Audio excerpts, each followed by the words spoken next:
हिंदुस्तान पर खालिस्तानी दहशतगर्दी के कत्ल का इल्जाम लगाने वाले कनाडा के पीएम जस्टिन ट्रूडो के पास कोई सबूत नहीं है और ना ही सबूत पर सवाल का जवाब है।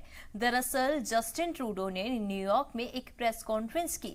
इस दौरान जब रिपोर्टर ने उनसे भारत सरकार पर लगाए इल्जाम का सबूत पेश करने को कहा तो वो खामोश हो गए और फिर उन्होंने बात बदल दी। इस दौरान ट्रूडो ने यह भी कहा कि हिंदुस्तान का दबाव बढ़ रहा है और ये ऐसा मुल्क है जिसके साथ हमें काम करना जारी रखने की जरूरत है।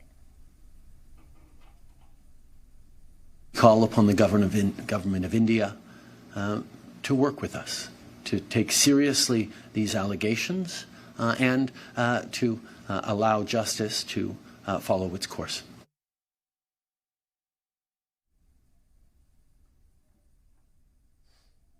तो देखिए, ट्रूडो जहां एक तरफ ये कह रहे हैं कि उन्हें हिंदुस्तान के साथ काम करने की ज़रूरत है, तो वहीं दूसरी तरफ वो हिंदुस्तान पर इल्ज़ाम लगाते हुए दिखाई दे रहे हैं। इसके साथ ही आपको बता दें कि हिंदुस्तान पर लगाए इल्ज़ामात पर जब एक रिपोर्टर ने ट्रूडो से सवाल किया और सबूत की बात कही तो ट्रूडो ने उस सवाल को बदल दिया और दूसरी बात उसे बीच में ले आए। हालांकि देखिए, ट्रूडो लगातार इस बात को कह रहे हैं कि उनके पास कोई सबूत है। अगर सबूत है तो वो पेश क्यों नहीं करते और इन सब चीज़ों को वो घुमा क्यों देते हैं। जब उनसे सवाल किया जाता है कि अगर आपके पास कोई सबूत है तो आप पेश कीजिए, तो उस चीज़ को ट्रूडो इस बार भी घुमाते हुए नजर आए।